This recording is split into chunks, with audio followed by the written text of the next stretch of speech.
안녕하세요. 메리토크 신입사원입니다. 오늘의 주제는 계속 실업 수상 청구 건수 3년 4개월 만에 최고치, S&P ISM 서비스 PMI, 또 흔들리는 소프트 데이터, 램 웨스턴 홀딩스 냉동 감자 잘 팔리니 안 팔리니 입니다. 자, 어제도 하드 데이터와 소프트 데이터가 발표가 됐죠. 하드 데이터는 수량으로 찍히는, 마음이 아니라 진짜 수치로 찍히는 데이터. 소프트 데이터는 사람들의 마음, 기대, 심리 이런 것입니다. 자, 뭐 옛날에 그런 얘기 있지 않았습니까? 스님 얘기였던가요? 그 나뭇잎이 흔들리는 게 아니라 네 마음이 흔들리는 거다. 그런 얘기 있잖아요. 나뭇잎은 가만히 있었는데 사람들의 마음에 따라서 어떤 사람은 나뭇잎이 흔들리는 것 같이 보이고 어떤 사람은 나뭇잎이 가만히 있는 것처럼 보인다. 어떤 게 진짜일까? 그건 진짜 과학적으로 가서 실제 카메라로 찍어서 나뭇잎이 흔들리는지 안 흔들리는지 보면 결과가 나오겠죠. 카메라로 찍어가지고 나뭇잎이 흔들리지 안 흔들렸는지를 확인해서 나온 그 팩트, 그게 이제 하드 데이터겠죠. 근데 이제 보는 사람의 마음에 따라서 내가 봄바람이 들어서 마음이 싱숭생숭해서 나뭇잎이 살랑살랑 흔들리는 것 같이 보였다. 그건 마음이죠. 그 차이입니다. 그 마음이 이제 정성적 데이터라는 소프트 데이터고 진짜로 팩트 수치로 찍히는 것이 정량적 데이터, 하드 데이터입니다. 자, 예를 들어서 어제 신규 실업 수상 청구 건수가 나왔죠.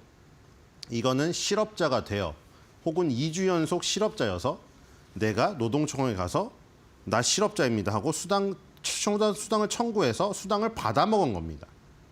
직접 찍히고 수당이 나라에서 나갔죠. 이건 내 마음이 아닙니다. 서류를 제출하고 직접 받아서 그거로 뭐 생계를 이어나간 것이죠. 그러니까 이거는 하드 데이터입니다. 정량적 데이터. 근데 어제 이제 S&P나 ISM에서 나온, 어제는 이제 주초에는 그 제조업이 나오고 어제는 서비스업, 비제조업이 나왔죠. 비제조업의 구매 공급 관리 담당자들한테 설문지를 돌려서 너네 향후의 경기에 대한 기대감이 어떠니 하고 물어봤습니다.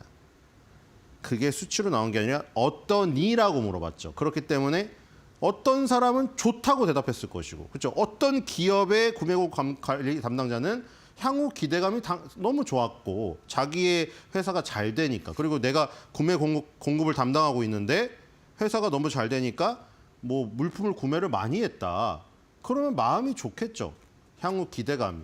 어떤 사람은 너무 기대감이 안 좋아서 지금 기대감이 너무 안 좋아서 향후에도 우리 경기가 침체될 것 같고 우리 기업이 잘 안 될 것 같은데요. 마음이죠. 그러니까 S&P나 ISM에서 발표된 서비스 PMI, 이거는 정성적 데이터, 소프트 데이터입니다. 지금 트럼프 행정부나 캐롤라인 대변인이 맨날 말하는 것은 그 얘기죠. 하드 데이터는 잘 나오고 있거나 잘 버티고 있는데 사람들의 마음에 따라 흔들리는 이 정성적 데이터. 특히나 어제는 이제 기업에다 물어보는 거지만 어쨌든 기업에다 뭐 기업이라는 건물이나 기업이라는 그 주체가 사람은 아니니까 기업에 종사하는 사람에게 물어보는 거지만 예를 들어 가게의 어떤 구성원한테 물어보는 미시간대 소비자 심리지수나 컨퍼런스 보드 신뢰지수 같은 경우에 엄청나게 흔들리는 게 나왔고 그 세부 데이터를 보니 민주당 지지자들이 트럼프 행정부에 하는 것들이 너무 못마땅하고 그냥 트럼프 얼굴만 봐도 질려버리는 사람들이 아주 과도하게 자기 의견을 거기다가 피력을 했다. 그래서 이 흔들려는 어떤 시도가 있지 않았느냐. 그 얘기를 계속 하고 있는 것이죠. 물론 캐롤라인 대변인이 맨날 말한 그 인생의 스냅샷이다. 지금 여러분들이 보고 있는 건 스냅샷이기 때문에 일시적이라고 말했지만 그 일시적이라고 포착된 그 부분에서 또 어제 급락을 하는 바람에 오늘 또 기자들이 또 질문을 던지겠죠. 어제 스냅샷 부분이 급락하기 딱 그 전 타이밍인데 거기서 그 스냅샷에서 만약에 그 대변인 말을 믿고 매수를 했다면 물론 그 대변인이 책임질 법적인 그건 없죠, 의무는. 그렇게 거기서 또 떨어졌으니 그럼 이제는 어떻게 말할 겁니까? 또 오늘도 인생의 스냅샷입니까? 언제까지 스냅샷을 저점을 찍어야 됩니까? 뭐 이렇게 얘기할 수도 있겠지만 어쨌든 계속해서 행정부는 그렇게 주장을 하고 있다. 아직 뭐 주식시장은 인생의 스냅샷이라고 어느 지점인지 모르지만 자기네들은 확신하고 있겠죠. 어느 순간은 올라갈 것이기 때문에 일시적인 하락은 견디시면 되고 그리고 이제 하드 데이터들이 지금 굳건하기 때문에 사람의 마음에 따라서 변하는 소프트 데이터의 흔들림, 이런 것들은 상대적으로 중요치 않다, 이렇게 주장하고 있습니다. 자, 이건 뭐 이제 그런 것들은 각각의 어떤 정파끼리 뭐 부딪히는 것이고, 이제 이 투자자분들은 그런 걸 갖고 알아서 판단해야죠. 자신의 판단에 의해서 투자라고, 자신의 판단에 의해서 한 투자의 성과의 책임을 자기가 지는 겁니다. 그렇죠? 자, 지금 일단 이 계속 실업 수상정 건수의 이쪽 끝쪽이 이게 190만 건이 나왔고요. 요거는 좀 더 제가 2022년 거를 해놨어요. 왜냐하면 2022년도에 굉장히 높았다가 확 떨어졌기 때문에 이 부분만 보면은 요거밖에 안 보이죠. 그래서 얼마나 떨어졌나를 보기 위해서 2022년 거까지 땡겨서 이렇게 보이게 만든 것이고요. 여기 2023년도부터 있죠. 2023년도부터 보면 이렇게 되어 있거든요. 일단 계속 실업 수상 청구 건수가 190만 건을 지금 기록을 했어요. 190만 3천 건이에요, 정확히는. 직전주보다는 5만 6천 건이 증가됐는데, 이게 2021년도 11월 13일 날 197만 건을 기록한 적이 있거든요. 그 2021년도 7월 달에 197만 건 이후에 3년 4개월 만에 가장 많은 신청 건수가 지금 터졌습니다. 그리고 요거는 이제 그 주간이죠. 주간 실업 수상 청구, 신규 실업 수상 청구 건수죠. 신규 실업 수상, 이건 평균입니다. 뒤에 이제 그 저희가 나오고, 그러니까 계속 실업 수상 청구 건수 막대 그래프로 그려놓은 건데, 여기 보면 회색 예상치보다 실제치가 예상치 상회가 나왔고요. 그 다음에 그래프로 그려놓은 거는 여기 보면 190만 건에 그동안 벽에 가로막혀 있었어요. 여기 점선을 잘 보시면 190만 건이거든요. 거기를 살짝 벽을 붕괴시킨 모습입니다. 점선 자세히 보면 보여요. 점선이 190만 건을 해놓은 거예요. 왜냐하면 190만 건 벽을 그동안 못 넘었었거든요. 어제 살짝 허들을 넘었다. 그 다음에 이거는 신규 실업 수상 청구 건수의 4주 평균치입니다. 매주 나오기 때문에 그 매주 나오는 그 점의 변동은 너무 심하니 점 4개를 모아가지고 평균을 그려놓은 거예요. 그래서 이제 이 4주 평균 같은 경우는 22만 3천 건이고요. 지난주보다는 조금 떨어진 지금 수치가 나왔고요. 뒤로 가볼게요. 신규 실업 청구 건수, 신규 실업 수상 청구 건수. 아, 이거 맨날 발음이 안 돼. 실업 수상 청구 건수. 자, 4월 3일 목요일 나왔고요. 이 지금 22만 3천 건이 나왔죠. 자, 요것도 지금 조금 땡겨서 2021년치까지 해서 그려놨습니다. 자, 요거 보면은 요건 안정적이잖아요. 그러니까 지금 21만 9천 건이 나왔는데 22만 8천 건이 예상치였고요. 예상치 하회했습니다. 그리고 직전 주보다도 6천 건 적게 나왔고요. 그러니까 지금 정리해보면 어떻게 되었죠? 신규 실업 수상 청구 건수는 예상치 하에 나왔기 때문에 새롭게 실업자가 되신 분들은 적어졌어요. 근데 2주 연속 계속 실업을 유지하고 계신 분들은 190만 건이라는 그 어떤 통곡의 벽이랄까? 그 부분을 넘었어요. 기술적으로 통곡의 벽이죠. 통곡의 벽을 넘었기 때문에 2주 연속 신규 실업자들은 많이 양산이 되고 있다. 그런 부분이 조금 갈렸죠. 뒤로 가보겠습니다. 이건 하드 데이터다. 수치. 자, 그래서 요거는 예상치 하회가 나왔다는 거. 그렇죠? 예상치보다 하회가 나왔습니다. 자, 신규 실업 수상 청구 건수는 예상치 하회. 계속 실업 수상 청구 건수는 예상치 상회가 나왔습니다. 뒤로 가볼게요. 자, 이제 소프트 데이터를 보죠. 아, 요거는 이제 저기죠. S&P랑 ISM 서비스 PMI를 이제 보도록 하겠습니다. 뒤로 가볼게요. 요거는 S&P께 나온 거고요. 요건 ISM입니다. 그렇죠? 앞에랑 요거 두 개가 그래프가 없어요. 앞에는 S&P, 뒤에는 ISM인데 요것도 두 개 갈렸네요. 앞에서 본 S&P 3월 서비스 PMI 확정치는 54.4를 기록해서 2월 달에 50일 대비해서 지금 올라갔고요. 그리고 예상치 53도 상회했습니다. 자, 근데 ISM은 어떻게 됐냐? 이전치죠. 이라는 건 이전치고요. 얘라는 건 예상치입니다. 그러니까 이전치는 전달 거겠죠. 전달에 53.5가 나왔는데 이번 달에 50.8로 떨어졌습니다. 그리고 예상치 53에 비해서도 하회했어요. 두 개가 갈렸죠. 지금 서비스업의 구매 공고 관리 담당자한테 물어본 설문조사가 스탠다드 앤 푸어스에서 조사 돌린 거랑 ISM에서 조사 돌린 거랑 완전히 갈렸어요. S&P 같은 경우에는 이전치, 전달치보다 높았고 예상치도 상회했고요. ISM은 전달치보다도 낮았고 예상치보다도 하회했어요. 그렇죠? 두 개가 지금 갈렸습니다. 뒤로 가볼게요. 그래서 여기 그래프가 없어서 자, 다른 그래프를 준비했습니다. 다 같이 그려놨어요. 아까 계속 말했던 것들이 여기 다 있습니다. 빨간색이 하드 데이터죠.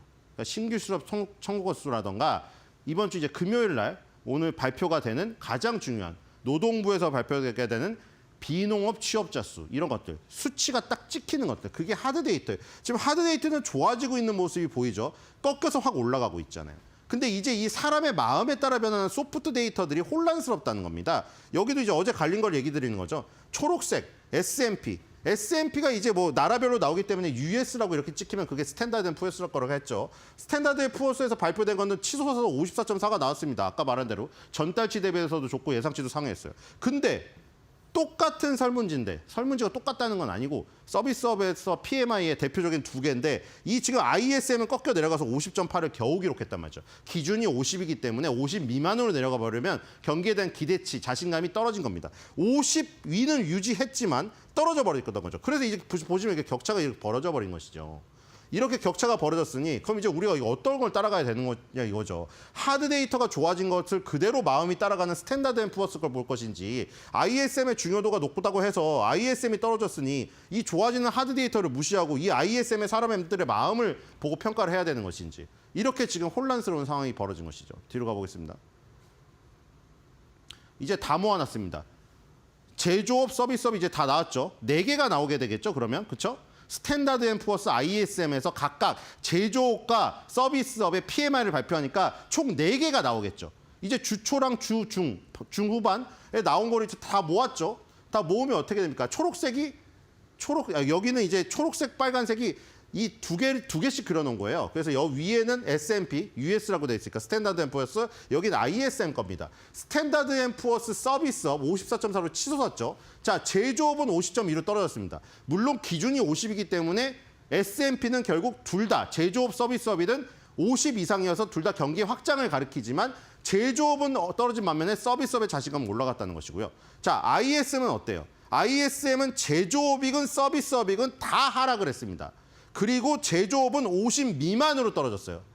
그러니까 여기 두 개에서 느낄 수 있는 것은 전체적으로 제조업의 자신감이 떨어진 거는 공이 나왔는데 ISM의 수치는 50 미만으로 떨어져 버린 것이고 그리고 ISM하고 차이는 서비스업에서 스탠다드 앤 푸어스가 서비스업에서 자신감이 올라갔다는 것이죠. 그러니까 지금 이 소프트 데이터도 이 여러 개로 이제 갈리고 있는 상황입니다. 물론 그건 확실하죠. 제조업이 서비스업에 비해 떨어지는 건 확실합니다. 미국은 서비스업의 나라이기 때문에 서비스업이 조금 더 중시되긴 하겠죠. 뒤로 가보겠습니다.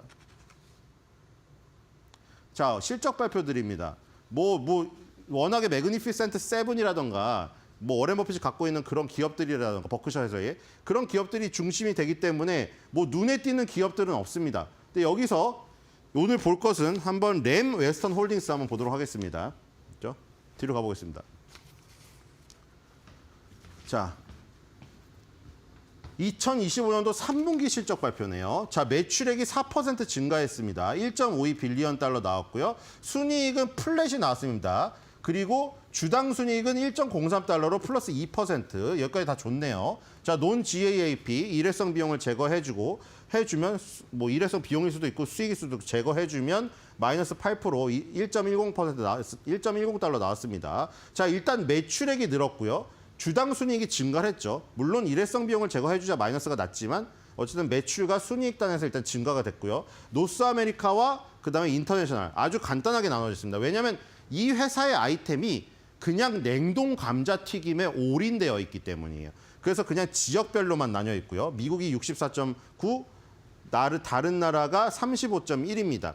자, 여기에서 지금 이 가이던스도 나와 있는데 가이던스 같은 경우에 순매출을 63억 5천만에서 64억 5천만 달러로 예상됐고요. 조정 주당 순이익은 30억 5천만 달러에서 30억 5천만 달러, 그다음에 주당으로 3.20 달러 이렇게 예상이 되었습니다. 자, 뒤로 가볼게요.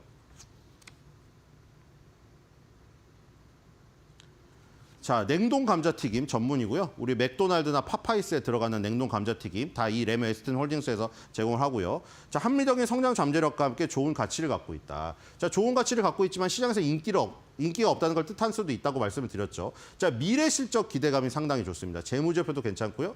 배당에서 좀 모자르고 과거 실적이 조금 좋지 않지만 미래 실적에 대한 기대감이 빵빵한 이런 회사입니다. 그래서 성장 잠재력으로 평가를 받았고요. 뒤로 가보겠습니다.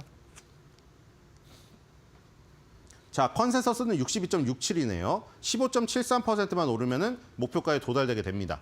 자, 그리고 모더레이트 바이가 나왔네요. 투바이 5홀드. 의견이 뭐 두 자릿수가 나오진 않고요. 한 자릿수 의견입니다. 뒤로 가볼게요.